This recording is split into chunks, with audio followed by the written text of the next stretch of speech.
Retorno e me abrigo em Buda, retorno e me abrigo no Dharma, retorno e me abrigo na Sangha.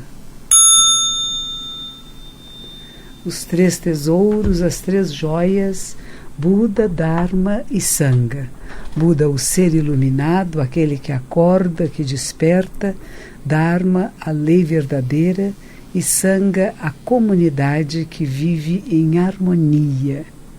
Esta noite estou aqui na Rádio Mundial, estamos ao vivo no Facebook e eu gostaria que você tiver alguma coisa a comentar, a participar, esteja conosco. Quem veio comigo hoje é a monja Zenchu Sensei. Boa noite, Zenchu Sensei. Boa noite. Fico contente que você possa ter me acompanhado hoje. Geralmente ela não pode acompanhar porque nós temos meditação às 8 horas da noite lá no templo. E é uma meditação para pessoas que já são membros do templo, onde eu faço a leitura de uns textos clássicos dos nossos fundadores, dos nossos sutras, dos textos mais antigos. E é muito agradável. Nós estamos aqui no comecinho de janeiro, iniciando esse ano. E eu espero que vocês todos possam participar do nosso programa, lembrando que no dia 18 eu vou fazer a grande bênção do Ano Novo, que vai ser lá no Teatro Bradesco, no Shopping Bourbon. Já está super lotado, não tem mais ingressos, não tem possibilidade de você ir lá, mas você pode assistir pelo canal Mova, que vai estar transmitindo ao vivo. Então faça isso e acompanhe e receba a bênção da sabedoria perfeita, que é uma prática muito antiga do budismo. E diz que o que nos liberta é a sabedoria. O que nos atrapalha? A ignorância.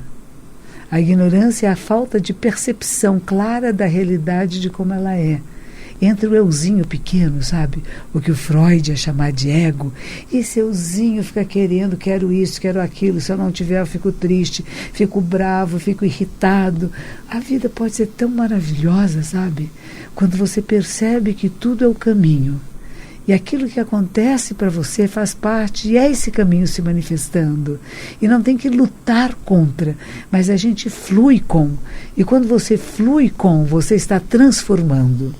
Veja bem, é importante isso. Não é uma atitude passiva, de que apenas é assim como é, não. O que você faz com isso que está acontecendo e como que você se manifesta e como que você se torna a transformação que você quer no mundo. Não é esperar que alguém vá transformar para você. A vida comunitária, Zenchu Sensei compartilha isso comigo todos os dias, não é verdade? Não é muito fácil. Pessoas que vêm e que gostariam de ter a posição que a Zenchu Sensei tem, ou a minha posição dentro da comunidade, e não é possível. Cada um de nós tem o seu lugar, o seu momento, e a sua participação é muito importante. Mas quando um quer o lugar do outro, não dá certo. Você já percebeu isso na sua casa, no seu trabalho? A criança que quer sentar no lugar do pai na mesa ou da mãe na mesa, não está certo. Não é que tem lugar fixo. É claro que todos nós temos uma flexibilidade muito grande de sentar em qualquer lugar, mas a gente acaba criando condições, não é? Quando eu voltei do Japão para cá, a primeira coisa que eu estranhei foi isso. Eu fiquei 12 anos no Japão. E quando eu cheguei, fui a um restaurante e tinha um menino que o pai se levantou para o banheiro, ele correu, sentou no lugar do pai. E quando o pai voltou, ele não deu o lugar para o pai. E ele ficava lá gritando o que ele queria comer, o que ele não queria comer. E eu fiquei pensando, nossa, o Japão tem uma educação tão diferente, há um respeito tão grande pelas posições que são temporárias. Mas essas posições são importantes. E você nunca toma o lugar do pai na mesa. E se você, por acaso, sentou por alguns momentos, quando ele chega, você dá o lugar. E você come o que é colocado no seu prato. Seus filhos fazem assim? Você que é criança, que está me ouvindo agora, você faz isso? Ou você é cheio de quero, não quero, gosto, não gosto, pega o prato de comida e fica separando, assim, fica fazendo cara feia? Já viu quantas pessoas não têm nada o que comer? E quando recebem um pedaço de pão, um pouquinho de arroz, nossa, eu já vi gente fazendo tantas coisas. Eu já vi moradores de rua tirando espaguete do saco de lixo de um restaurante e comendo. E tudo que eu tinha naquela hora era alguns trocadinhos. Eu estava passeando o cachorro na rua, não levo dinheiro, carteira, nada. E eu dei para esse moço e ele comprou 2 sucos de laranja e saiu do restaurante. Eu nunca vou me esquecer desta cena, tão sujinho, ainda lambuzado daquele molho de macarrão do lixo que ele comeu, com os 2 sucos de laranja, um em cada mão. Nossa!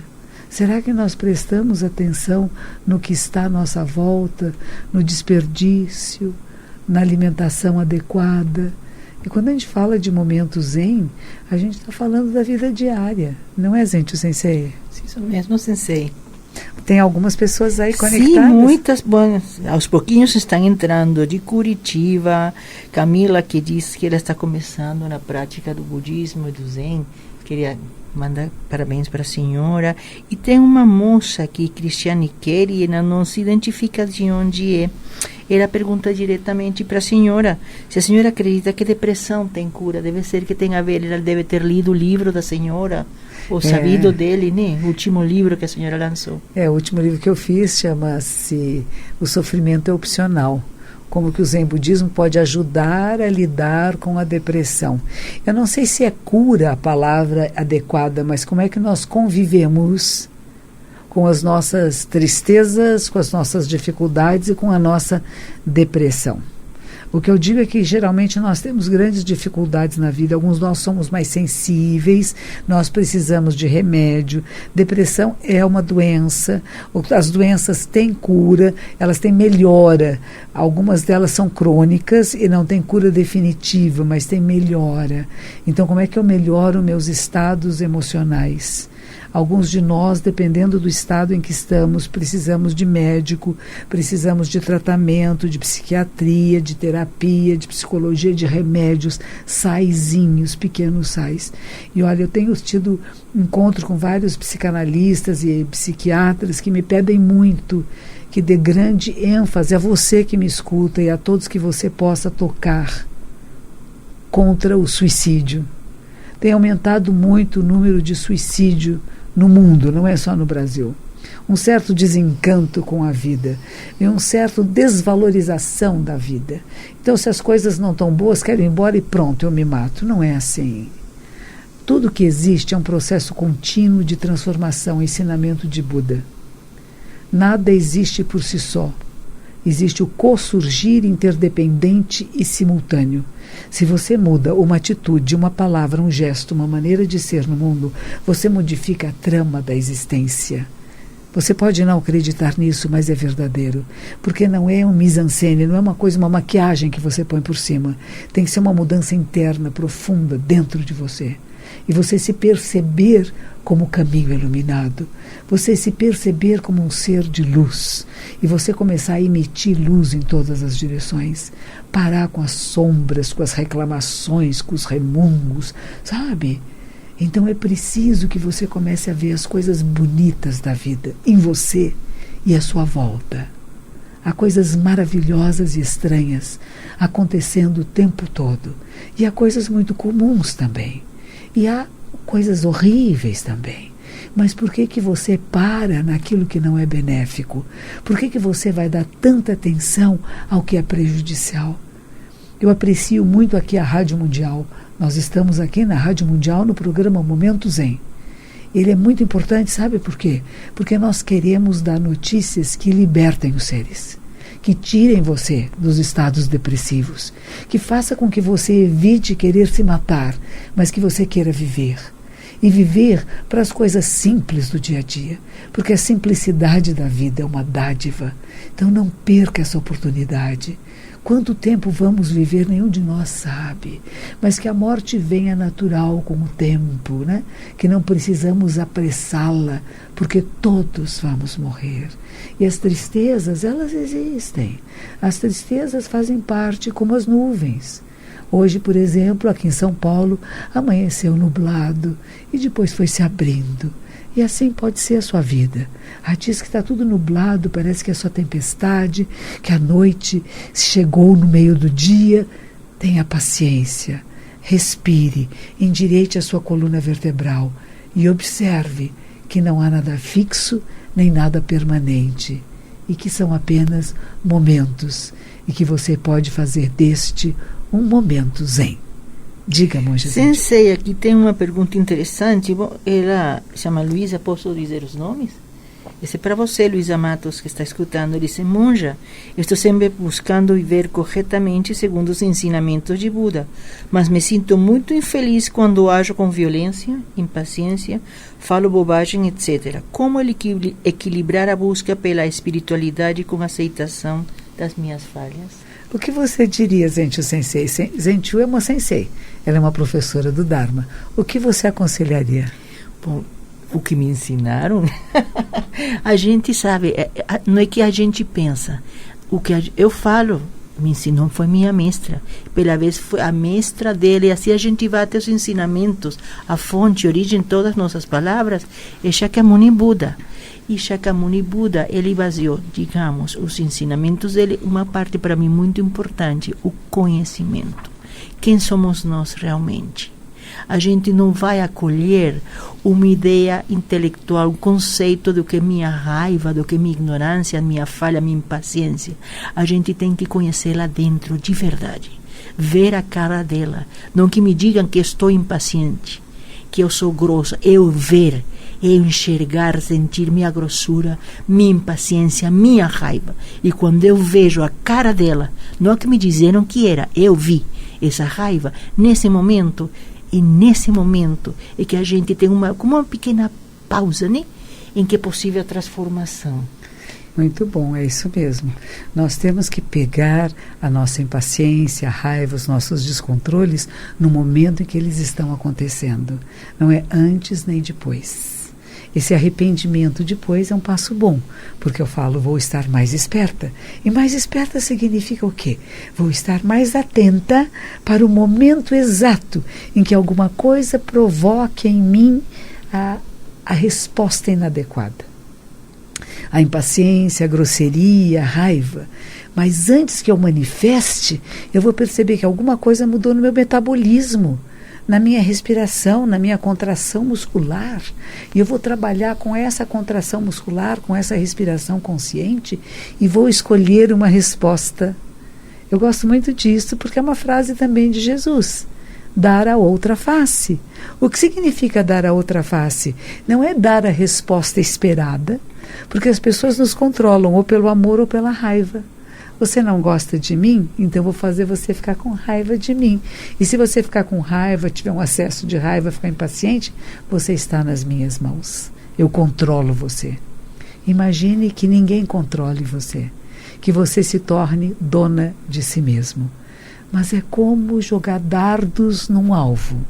Nós não acertamos todas as vezes, podemos acertar sem querer, mas podemos encontrar uma maneira de nos tornarmos o dardo e o alvo ao mesmo tempo.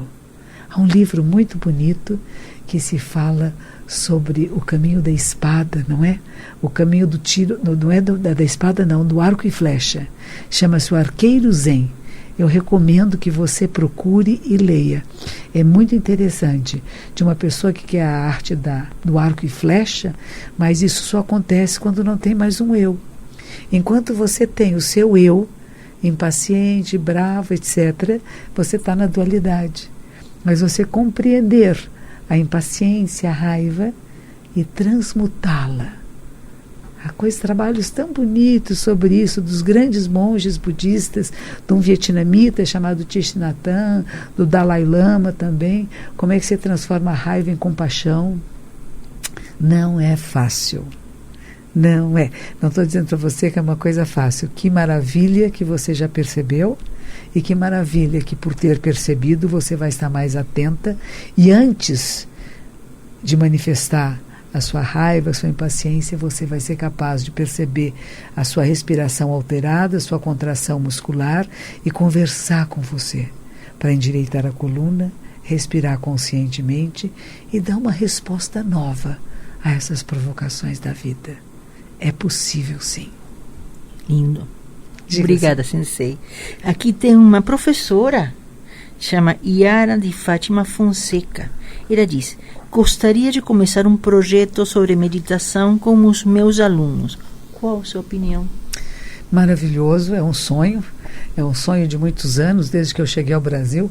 Quando eu cheguei ao Brasil, logo em seguida fui chamada a Brasília para um encontro de crianças e adultos superdotados, a superdotação, pessoas muito inteligentes, muito hábeis.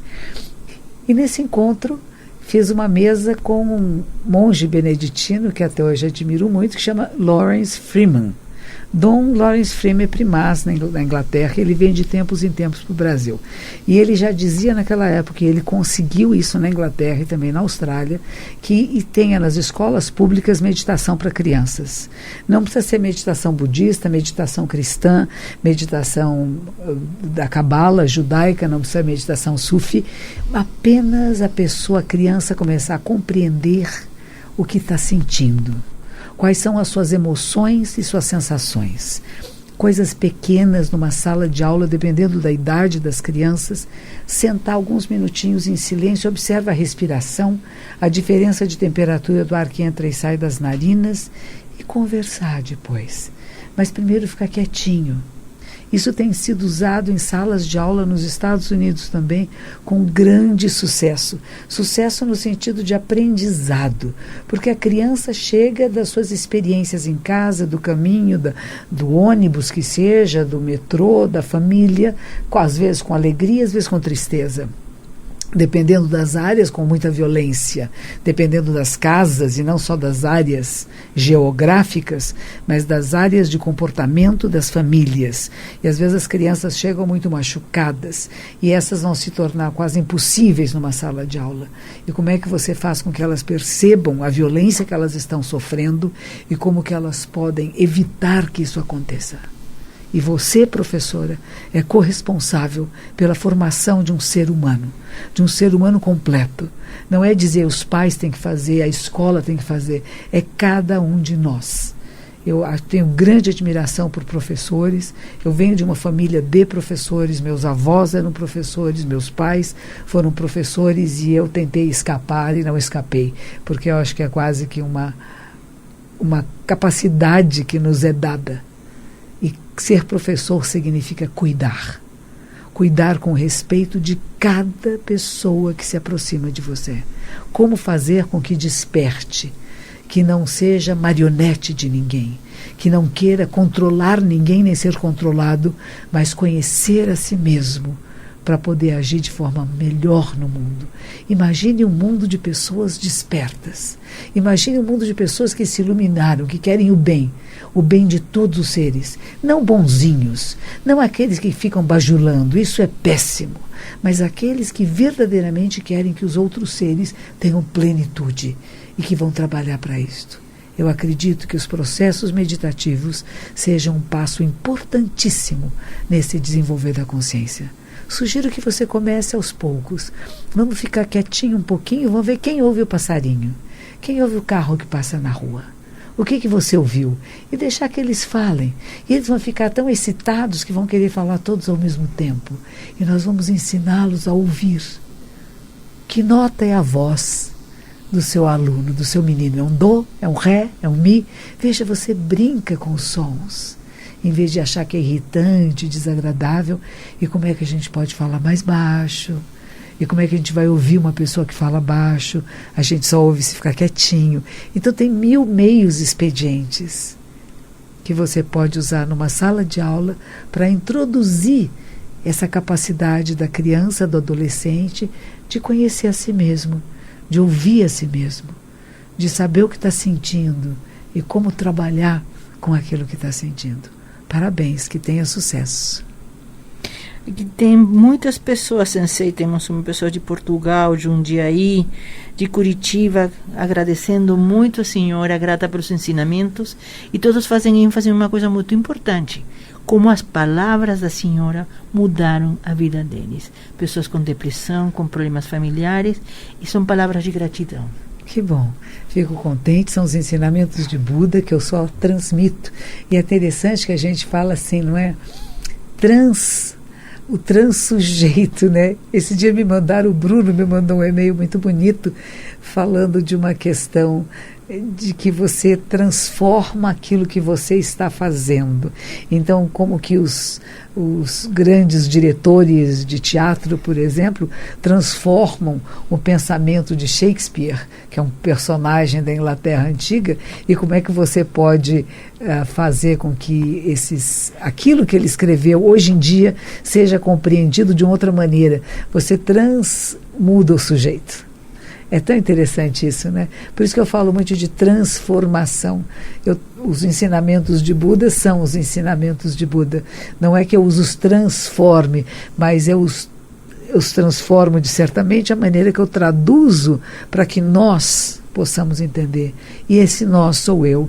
Eu que já passei por muitas dores, por muitos sofrimentos, por muitas tristezas, por muitas decepções, porque tive ilusões. E de repente você fala, não crie ilusões. E viva a realidade assim como ela é. E aprecie cada momento. Eu quero dizer a vocês de Portugal que esse meu livro já foi feito um contrato com uma editora portuguesa e talvez ele vai ser lançado em Portugal, O Sofrimento Opcional, e não sei quando ainda, mas a gente está planejando uma ida aí para Santa Terrinha. Terei muita alegria em falar pessoalmente com as pessoas de Portugal, de onde vieram meus avós, de parte de pai, e tem um pequeno sotaque que eu posso reaprender e relembrar as vozes de meus avós e de minhas tias. Meu pai já nasceu aqui no Brasil, falava português sem nenhum sotaque, mas vai ser uma alegria poder estar com todos vocês também, compartilhando os ensinamentos sagrados. Muito bem. Sim. Mais alguém, gente? Tem uma senhora Rosperiati que diz que se a senhora poderia enviar uma bênção às pessoas que estão sofrendo muito pela chuva em Santa Catarina, que parece que a coisa está feia. Ah, sim. Então vamos pedir a todos os seres iluminados e benfazejos que abençoem e protegem o povo de Santa Catarina que sofre com a chuva e com as inundações. Que os seres iluminados e benfazejos velem por eles, que essa chuva possa cessar e que as águas sejam absorvidas, transformadas, que eles possam ter abrigo, alimentos e nos lembrarmos sempre que não há nada fixo nem permanente neste mundo e que temos vida, e enquanto temos vida, temos a capacidade de transformar a realidade. Então tenham paciência e perseverança, porque nada permanece o mesmo, mas vamos fazer o melhor para que vocês atravessem essa fase de dificuldade com partilha, compartilhamento, cuidando uns dos outros, como já estão fazendo, porque isso é o que nos liberta, e que vocês possam encontrar aqueles que estão desaparecidos, e que todos os seres possam se beneficiar. Invoco a Kanzeon Bodhisattva, o Bodhisattva da compaixão ilimitada. Namo Kanzeon, Namo Kanzeon, Namo Kanzeon, para todos os povos e todos os seres que estão agora sofrendo, que todos encontrem a plenitude. Muito obrigada. Estamos quase terminando o nosso programa. Quero agradecer a todos vocês que se comunicaram. Diga, gente, Sensei. Eu gosto porque vi várias perguntas aqui, não dava para responder todas as perguntas sobre onde consigo um templo em São Paulo, horários de meditações. Gostaria de falar do nosso site zendobrasil.org.br. Aí temos agenda, temos todos os cursos, a meditação para iniciantes, horários, custo, vestimenta, que é muito importante, né? Se tiverem alguma dúvida, aí tem. Se não, aí também podem achar o nosso e-mail. Qualquer dúvida, envie um e-mail e a gente responde. Muito obrigada, agradeço a todos e nós vamos encerrando agora o nosso programa. Que os méritos de nossa prática se estendam a todos os seres e que possamos nos tornar o caminho iluminado.